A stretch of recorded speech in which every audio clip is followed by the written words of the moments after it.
अगर हम कभी गौर करें ना कि हम रमज़ान में इतना खुश क्यों होते हैं, तो यकीन जानिए कि हमें ये समझने में ना 2 मिनट भी नहीं लगेंगे कि अल्लाह ताला ने जिस मकसद के लिए हमें पैदा किया होता है ना, हम रमज़ान में ना सेम वही काम कर रहे होते हैं। यानी कि नमाज़ पढ़ रहे होते हैं, रोज़े रख रहे होते हैं। अगर हम नहीं भी नमाज़ पढ़ते ना नॉर्मल रूटीन में, नॉर्मल डेज़ में, तो रमज़ान में ख़ुद ब ख़ुद दिल चाहता है, ख़ुद ब ख़ुद एक अंदर से एक चीज़ आती है, एक आवाज़ होती है कि भई उठो और नमाज़ पढ़ो, सहरी बनाओ, इफ्तारी बनाओ, रोज़े रखो।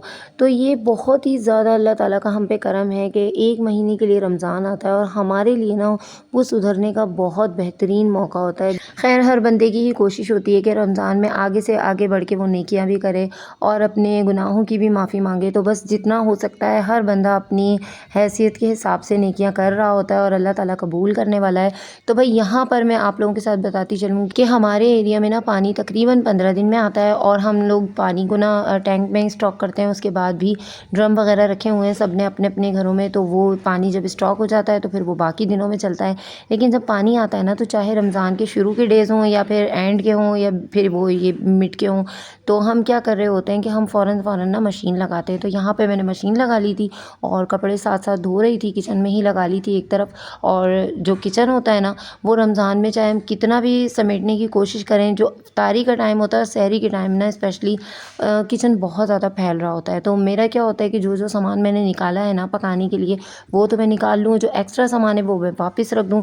फिर भी कुछ ना कुछ करते करते बहुत ज़्यादा किचन फैल जाता है और उसको समेटने में ना कम से कम भी 10 से 15 मिनट तो लग ही जाते हैं। अच्छा, यहाँ ना फटाफट से मैंने सारे सामान को ना रखना स्टार्ट कर दिया था और मुझे ये था कि जल्दी से ना बस मैं यहाँ से किचन से निकलूँ और नमाज़ भी पढ़ लूँ, क्योंकि साथ ही साथ ना अज़ान की जो आवाज़ है वो भी कानों में आ रही थी।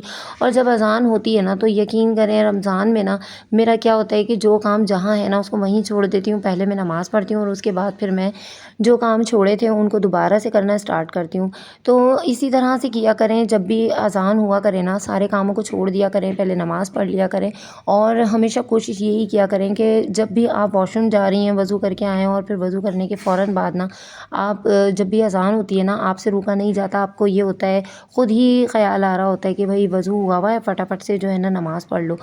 अच्छा, मेरी वो प्यारी बहनें जिनको वाइट कढ़ाई बनानी नहीं आती है ना, तो आज वो इस रेसिपी को देख लें और आप लोग इस रेसिपी से वाइट कढ़ाई बना सकते हैं। यकीन करें बहुत ही अच्छी बनती है। अच्छा, वैसे तो सबको ही पता होता है, लेकिन बहुत सारी बहनें ऐसी होती हैं उनको नहीं पता होता। वाइट कढ़ाई के अंदर ना पिसी हुई और कुटी हुई जो लाल वाली मिर्चें होती हैं ना, ये नहीं डलती हैं। तो जो मैंने बनाई थी वो इस स्टाइल से बनाई थी कि पहले ऑयल गरम करके ना उसके अंदर मैंने चिकन डाली थी और लहसुन अदरक का पेस्ट डाला था, एक जो तेज़पात का पत्ता होता है वो डाल दिया था और फिर इसको अच्छे से ना पहले मैंने फ्राई कर लिया था। उसके बाद जो काली मिर्चें होती हैं और जो ज़ीरा होता है ना कुटा हुआ, वो मैंने ब्लेंड कर लिया था अच्छे से और वो इसके अंदर ऐड कर दिया था। क्योंकि इसके अंदर पिसी हुई मिर्चें नहीं डलती हैं, तो जो हरी मिर्चें होती हैं ना वो थोड़ी सी तीखी करनी पड़ती हैं। तो वो मैंने कुछ ले ली थी और वो मैंने अच्छे से ना उसको ब्लेंड कर लिया था और वो भी इसके अंदर ऐड कर दी थी। अच्छा, ये जो क्लिप है ना, ये तकरीबन शाम के ही क्लिप है और उस वक्त ना ऐसा होता है कि बहुत सारे काम इकट्ठे हो जाते हैं ना, तो कभी कभार बिल्कुल तबीयत साथ नहीं दे रही होती, दिमाग काम नहीं कर रहा होता।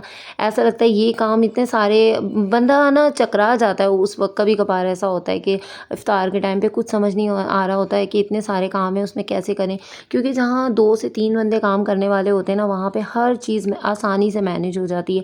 लेकिन खैर मैं भी हर चीज़ को ना वक्त से पहले मैनेज करने की कोशिश करती हूँ और हर काम ना वक्त से पहले करने की कोशिश करती हूँ। लेकिन इस दफ़ा ना हमारे यहाँ जो राशन का सामान आया ना, वो भी टाइम टू टाइम ही आया था और जो फ्रूट वगैरह आ रहे हैं ये भी टाइम टू टाइम ही आ रहे हैं। तो जब इस तरह से एकदम से काम पड़ता है ना अचानक से, तो फिर यकीन करो अच्छे से अच्छा बंदा भी ना काम करने वाला होता है वो भी चकरा जाता है। तो यहाँ पर मुझे भी समझ नहीं आ रहा था कि कौन सा काम ना मैं पहले करूँ और कौन सा काम मैं बाद में करूँ। तो यहाँ पे बस सालन को मैंने हल्की आंच पे रखा हुआ था ताकि ये भी ख़राब ना हो और आसानी से बन भी जाए। फिर इसका भी थोड़ा थोड़ा काम मैं कर ही जा रही थी, तो मुझे ये था कि जल्दी से ना इफ्तार तक खाना भी रेडी हो जाए मेरा, क्योंकि बाद में ना बिल्कुल हिम्मत नहीं होती कि दोबारा से किचन में आएँ और फिर घर के कामों को ना दोबारा से कंटिन्यू करें। तो जो बर्तन हाथ के हाथ हो रहे थे वो भी मैं साथ साथ धोती रहती हूँ। अच्छा, सबसे पहले मैं आपको ये बताऊँ कि जब भी आप किचन में आए ना और इफ्तारी का काम करें, तो कभी भी ना अपने बर्तनों को इकट्ठा नहीं करना। आपने जब जो बर्तन जिस वक्त हो रहे हैं ना उसको हाथ के हाथ धो लें, क्योंकि भाई इफ्तार के बाद इतने बर्तन जमा हो जाते हैं कि अगर हमने पहले के बर्तन भी जमा किए हुए होते हैं ना, तो फिर यकीन करें काम को सँभालना और समेटना बहुत मुश्किल हो जाता है। और मुझे ऐसा लगता है कि इफ़्तार के टाइम पर ना हर औरत की स्पीड जो होती है ना, वो अपने कामों से ना दुगनी-तिगनी बड़ी बड़ी भी होती है, और हर बंदे का यही होता है कि बस जल्दी से जल्दी ना सारे काम करके ना दस्तरख़्वान पे सबके साथ बैठ जाएँ। लेकिन अक्सर हम औरतों की जो इफ़्तारी होती है ना, वो किचन में ही खुल जाती है। कुछ ना कुछ काम करते-करते भी ऐसा रह जाता है, जो बिल्कुल एंड में होना होता है, फिर ये सुनने को मिलती है कि भई पहले से कर लिया होता है ये काम। तो मेरी बहुत सारी बहनें ना इस चीज़ से रिलेट करेंगी, और फिर हम अगले दिन के लिए ना हमेशा ये ऐद कर रहे होते हैं कि भई कल तो मैं ना बहुत जल्दी बना लूँगी, और फिर अगला दिन आता है ना, तो फिर अगला दिन भी यही होता है। उसकी वजह ये नहीं होती है कि हम लोग काहिल हैं या हम लोगों से काम नहीं होता, उसकी वजह ये होती है कि हमारे पास काम ही करने को इतने होते हैं ना, तो हम क्या करें, हम बेचारियाँ फिर पूरे-पूरे दिन काम भी करें, फिर माशाल्लाह हम लोग इबादत में भी लगे हुए होते हैं। तो बस घर का जो काम है और घर के जो रूटीन है, और घर में जो जितने बंदे रोज़े रखने वाले होते हैं, उनको इफ़्तारी करानी होती है, इसका सवाब जो होता है ना, वो अल्लाह ताला हमें डबल-तिबल करके दे रहे होते हैं। तो यहाँ पे दिल को अपने छोटा ना किया करें कि काम बढ़ गया है, बर्डन बहुत हो गया है। तो ये भी देखा करें कि सवाब भी बहुत ज़्यादा है। बहुत बड़ी इबादत होती है कि हम किसी के लिए, किसी रोज़ेदार के लिए कुछ अच्छा बना रहे हैं, उसको खिला रहे हैं, फिर बेशक वो हमारी अपनी फैमिली ही क्यों ना हो। अच्छा, कढ़ाई जो है वो बिल्कुल डन थी। इससे पहले मैंने आप लोगों को बताया नहीं, दही इसके अंदर डाली थी, उसको फिर अच्छे से भून लिया था और दोबारा से उसको फिर रख दिया था। और मोस्टली ऐसा होता है कि इसके अंदर ना कोई भी जो कोयला होता है ना, इसका धुआँ नहीं लगाता है। लेकिन मैंने एक बिल्कुल छोटा-सा कोयले का एक टुकड़ा लिया था, और उसको हल्का-सा ना उसका इसके अंदर ना थोड़ा-सा धुआँ दे दिया था। मुझे ऐसा लगता है कि उस तरह से ना इसका फ्लेवर बहुत ज़्यादा एनहांस होकर आता है। फिर जब बिल्कुल पक्की वाली डन हो गई ना कि हाँ भाई अब ये बिल्कुल डन हो गई है, पक गई है अच्छे से, तो फिर इसके अंदर मैंने बारीक-बारीक अदरक काट के डाल दी थी, और जो हरी मिर्चें होती हैं वो भी इसके अंदर ऐड कर दी थी। तो यकीन करें बहुत ही अच्छी बनी थी। वैसे तो इफ्तारी के बाद खाना वगैरह नहीं खाया जा रहा होता, लेकिन इस तरह की जो चीज़ें होती हैं ना, फिर वो सहरी के टाइम पे अच्छी लग जाती हैं, और थोड़ा ही खाया जाता है। तो बस इतना होता है कि अगर आप भुना-भुना भी बनाएँ ना, तो अच्छा ही बनेगा।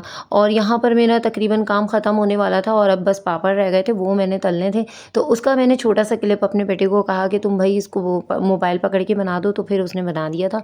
तो यहाँ पे बस अभी यही वाला क्लिप मैं आप लोगों के साथ ऐड कर सकी हूँ, और इंशाअल्लाह ताला फिर मिलते हैं अगले व्लॉग में। और नमाज़ में आप लोगों ने ना जब अपने लिए दुआ करनी है, तो जितने भी देखने वाले हैं, जितने भी मेरा व्लॉग देखते हैं, मेरे लिए आप लोगों ने स्पेशली दुआ करनी है कि अल्लाह ताला हम सब के रोज़े और नमाज़ें कबूल फ़रमाएँ। और सबसे बड़ी बात ये है कि आप लोगों ने मेरे चैनल को सपोर्ट करना है। अगर चैनल पे नए हैं तो लाज़मी सब्सक्राइब करके जाया करें। वीडियो जब भी स्टार्ट किया करें तो पूरी देखा करें, लाइक सब्सक्राइब किया करें। अपना बहुत ज़्यादा ख़्याल रखिएगा। अल्लाह हाफ़िज़।